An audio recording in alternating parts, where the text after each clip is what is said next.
I first introduced him to a shallow bowl of water and then to a toddler pool. And it took to it immediately.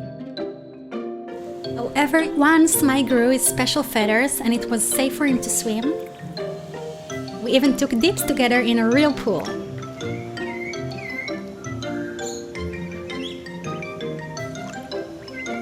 Mai seemed absolutely joyful, splashing around with his little wings and happily dunking his head underwater. So I gradually increased the time I left him there. But whenever I left, Mai would cry out and look around until he found me. Mai Mai! It was both sweet and a bit heartbreaking to see how much he needed me.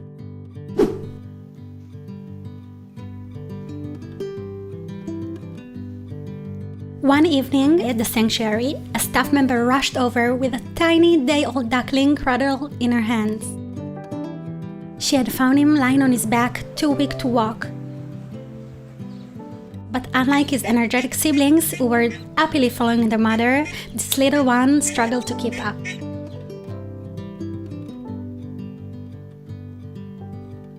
When I first saw him, he looked so fragile and helpless. I tried to revive him and immediately brought him back to his mother, but he remained too weak to walk.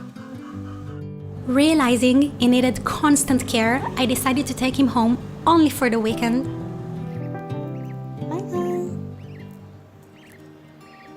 I kept him warm and provided him a safe environment.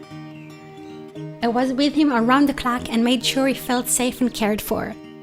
Until one moment, he suddenly started eating on his own.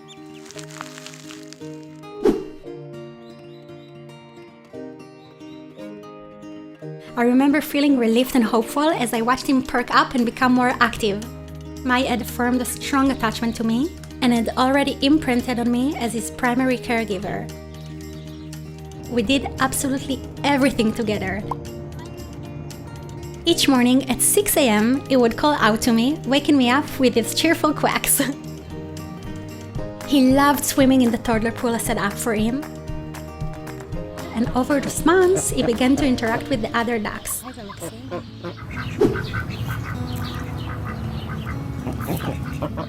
One day, he finally agreed to stay on his own without crying. It was a heartwarming moment to see him grow more confident and start forming bonds with his new friends. But even as Mai grew more independent, our bond remained incredibly strong. Mai! And I really hope that my story inspires people to treat animals with respect and compassion.